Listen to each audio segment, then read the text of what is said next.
আজকের ব্লগটা শুরু হচ্ছে আমার কারেন্ট অবসেশন দিয়ে পাউডার পিঙ্ক। জানি না কেন কিন্তু যত বড় হচ্ছি তত আমার পিঙ্ক কালারটা ভালো লাগতে শুরু করেছে। ছোটবেলা যেটা খুব পছন্দ ছিল না, মাঝে একটা সময় মনে হতো পিঙ্কটা আমার জন্য না, আর এখন দেখো আলমারিতে আস্তে আস্তে আবার ফিরে আসছে। তাই আজকে ইউনিফর্ম হচ্ছে এই ক্রিস্প কটন কুর্তাটা। সামারে অনেস্টলি এর থেকে কমফোর্টেবল কিছু না। আজকে আমরা একটা হরর মুভি দেখতে যাচ্ছি, আর আমি লিটারালি সেই ক্যাটাগরির মানুষ যারা ট্রেলার দেখেও ভয় পেয়ে যায়। অ্যাকচুয়ালি মুভির ট্রেলার দেখার পর আমি এত ভয় পেয়েছিলাম যে যে ওই রাতে আমি পেরেন্টস এর রুমে গিয়ে ঘুমিয়েছিলাম। তাও আবার মুভি দেখতে যাচ্ছি কেন?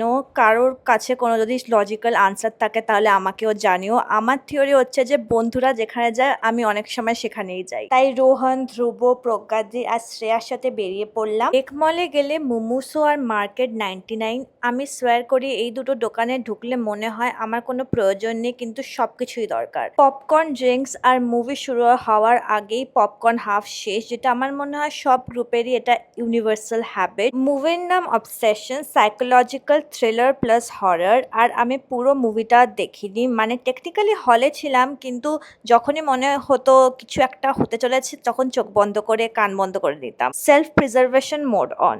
তবে একটা কথা বলতেই হবে, মুভি শেষ হওয়ার পর নিজেকে নিয়ে একটু গর্ব হয়েছিল, কারণ যদি এক্সপেকটেশন লো রাখো তাহলে মিনিমাম কাজ করলেও নিজেকে হিরো মনে হয়। হ্যাঁ, তারপর 2-3 দিন পেরেন্টসদের সাথেই আমি ঘুমিয়েছিলাম, but we don't need to talk about that. যাই হোক, মুভির ট্রমা নিয়ে বাড়ি ফিরে আসলাম, আর ওই দিনটা এত গরম ছিল যে মনে হচ্ছে লিটারালি মরে যাচ্ছিলাম, কিন্তু আমরা একদম পারফেক্ট টাইমিং এ বাড়ি ফিরেছিলাম। আমি ঘরে ঢুকতেই বৃষ্টি শুরু হলো, আর তার সাথে অ্যারাইভ করলো আমার H&M এর পার্সেল। এখন আমার একটা থিওরি আছে, অনলাইন শপিং এর পার্সেল যখন বৃষ্টির দিনে আসে তখন এক্সাইটমেন্টটা অটোমেটিক্যালি 50% বেড়ে যায়, আর H&M এ তখন ভালো সেল চলছে, তাই তখন কার্টে রেখে দেওয়া জিনিসগুলো ফাইনালি অর্ডার প্লেস করেছিলাম। অ্যাকচুয়ালি এটার ওপর আমার অনেকদিন ধরেই নজর ছিল, ফুল প্রাইসে যে মনটা চাইছিল, তাই সেলের জন্য অপেক্ষা করছিলাম, আর ফাইনালি পেয়ে গেলাম। তারপর এলো এই পোলকা ডট ড্রেসটা, আর অনেস্টলি এটা দেখে আমি ওই মানুষটা হয়ে গেলাম যেটা পার্সেল খুলে সাথে সাথে পরে নিলাম। কারণ কিছু জিনিস হ্যাঙ্গারে ভালো লাগে, আর কিছু জিনিস পরে ভালো লাগে, আর কিছু জিনিস পরার পর মনে হয় ওকে, এই জন্যেই এটা কিনেছিলাম। কাল রাতে হরর মুভি দেখে আমি লিটারেলি মরে যাচ্ছিলাম, আর তার পরের দিন সকাল 6:30টায় উঠলাম আমি নিজেকে উল্টো করে ঝোলাতে। লাইফ অনেস্টলি মাঝে মাঝে খুব কনফিউজিং। আমি জানি না তোমাদের সাথে হয় কিনা, কিন্তু বড় হওয়ার পর আমরা আস্তে আস্তে নতুন জিনিস ট্রাই করা বন্ধ করে দিই। স্কুলে থাকলে নতুন ক্লাস, নতুন হবি, নতুন অ্যাক্টিভিটি সবকিছু নিয়ে এক্সাইটমেন্ট থাকে, কিন্তু একটা সময় পরে আমরা নিজেদের কমফোর্ট জোনের মধ্যে থাকতে চাই। তাই যখন এরিয়াল যোগা জয়েন করার কথা ভাবলাম, আমার মধ্যে দুটো ফিলিং একসাথে কাজ করলো, একটা এক্সাইটমেন্ট আর একটা ভয়।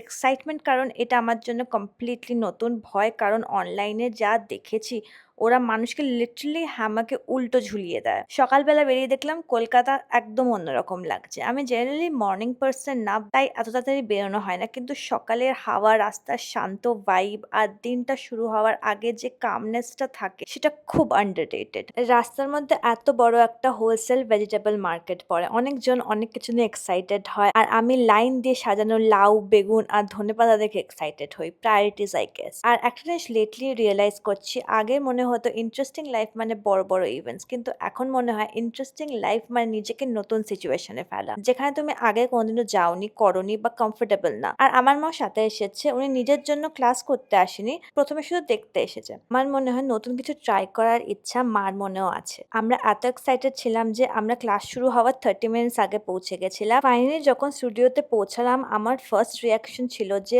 ও বাবা, এটা তো ভাবনার থেকেও বেশি সুন্দর। জানি না তোমাদের সাথে হয় কিনা, কিন্তু কিছু জায়গায় ঢুকলে মনে হয় ভলিউমটা কমিয়ে দেওয়া হয়েছে। বাইরের রাশ, ট্রাফিক সবকিছু একদম দূরে চলে গেছে। এখানেও আমার ঠিক ওই ফিলিং হয়েছিল। সফট লাইটস, শান্ত এনভায়রনমেন্ট আর পুরো জায়গাটার মধ্যে একটা খুব কাম এনার্জি ছিল, এতটা যে আমি ভুলেই গেছিলাম যে কিছুক্ষণের মধ্যে হয়তো আমাকে উল্টো করে ঝুলিয়ে দেওয়া হবে। আমরা এত এক্সাইটেড ছিলাম যে ক্লাস শুরু হওয়ার প্রায় 30 মিনিট আগে পৌঁছে গেছিলাম, তাই বসে বসে গল্প করলাম, কিছুক্ষণ জায়গাটা ঘুরে দেখলাম আর নিজেকে মেন্টালি প্রিপেয়ার করলাম। এক্সাইটমেন্ট আর নার্ভাসনেসের মাঝখানে যে একটা অড টাইপের ফিলিং আছে, আমি তখন এক্স্যাক্টলি ওইখানে ছিলাম। কিন্তু অনেস্টলি এই বছরে আমি একটা জিনিস শিখেছি, ভয় পেয়ে না করার থেকে একটু ভয় নিয়ে করে ফেলাটা অনেক বেশি ইন্টারেস্টিং।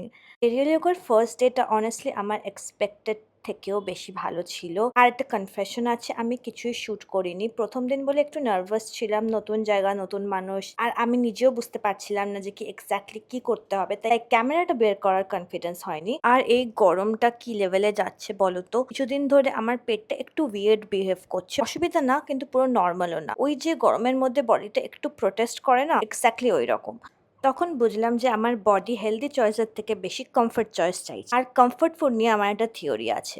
যত বড় হয়েছি তত বেশি বুঝতে পারছি যে কমফোর্ট ফুড মানে সবসময় পিৎজা, বার্গার আর রেস্টুরেন্টের খাবার না। কমফোর্ট ফুড হলো সেই খাবার যেটা খেলে মনে হয় সব ঠিক হয়ে যাবে। আর আমার ক্ষেত্রে সেটা খুব সিম্পল, আলু সিদ্ধ। কারণ ডায়েট করতে গেলে আমরা সবার আগে আলুকে ভিলেন বানিয়ে দিই। কিন্তু এই গরমে পেটটা যখন একটু সেনসিটিভ লাগে তখন আলু সিদ্ধ আর গরম ভাতের মতো কমফোর্টিং কিচ্ছু মনে হয় না। তাই মা লাঞ্চ বানাচ্ছিল আর আমি গিয়ে একটু হেল্প করতে লাগলাম। এটাও আমার খুব ফেভারিট পার্ট, রান্নার সময় কিচেনে বসে গল্প করা। কোনো স্পেশাল অকেশন না, কোনো ইলাবোরেট রেসিপি, জাস্ট একটা নর্মাল উইকডে লাঞ্চ। কিন্তু কিছু রিজনে এই নর্মাল মোমেন্টগুলোই পরে বেশি মনে থাকে। আজকের লাঞ্চও খুব সিম্পল, গরম ভাত, একটু ঘি, আলু সিদ্ধ, ডিমের ঝোল আর একটু কুদরি ভাজা। তাই জানি সোশ্যাল মিডিয়াতে সবকিছু একটু অ্যাস্থেটিক দেখাতে ভালো লাগে, কিন্তু আমার লাইফের সবচেয়ে ভালো মিলগুলো অনেস্টলি এরকমই দেখতে। কোনো ফ্যান্সি প্লেটিং নেই, কোনো ট্রেন্ডি রেসিপি নেই, শুধু এমন খাবার যা খেয়ে মনে হয় বডিটা একটু শ্বাস নিতে পারছে। এরিয়াল যোগার মতো নতুন কিছু ট্রাই করার এক্সাইটমেন্টটা একদিকে, আর অন্যদিকে এই রকম একটা সিম্পল লাঞ্চ। দুটো জিনিস পুরো আলাদা, কিন্তু আমার মনে হয় দুটোই ইকুয়ালি ইম্পর্টেন্ট। একটা আমার কমফোর্ট জোনের বাইরে নিয়ে যায়, আরেকটা আমার নিজের জায়গায় ফিরিয়ে আনে। আর হয়তো এটাই ব্যালেন্স। শেষ পর্যন্ত আমার প্লেটে যা যা এলো সেটা হলো ভাত, একটু আলু সিদ্ধ, কুদরি ভাজা, ডিম কষা আর অবভিয়াসলি একটু ঘি। আর একটা কথা বলবো, এই গরমে এখন এসি ছাড়া খাওয়া আমার পক্ষে অলমোস্ট ইম্পসিবল হয়ে গেছে। আগে এত এসি বুঝতাম না, কিন্তু এখন মনে হয় এসি ছাড়া বসে লাঞ্চ করলে মানে পেটকে ডাইরেক্ট চ্যালেঞ্জ দেওয়া। তাই আমি আমার প্লেট নিয়ে সোজা এসি রুমে চলে গেলাম। আজকের দিনটা নিয়ে ভাবতে বসলে খুব এক্সট্রা অর্ডিনারি কিছু না, কিন্তু মজার ব্যাপার হলো সবসময় এক্সট্রা অর্ডিনারি দিনই মনে থাকে না। কখনো মনে থাকে একটা নতুন ট্রাই করার এক্সাইটমেন্ট, আর কখনো মনে থাকে বাড়ি ফিরে একটা কমফোর্ট ফুড খাওয়ার শান্তি। আজকের ব্লগ এখানেই শেষ। ভালো লাগলে লাইক করো, কমেন্ট করে জানিও কেমন লাগলো। পরের ব্লগে কিছু নতুন একটা আনছি।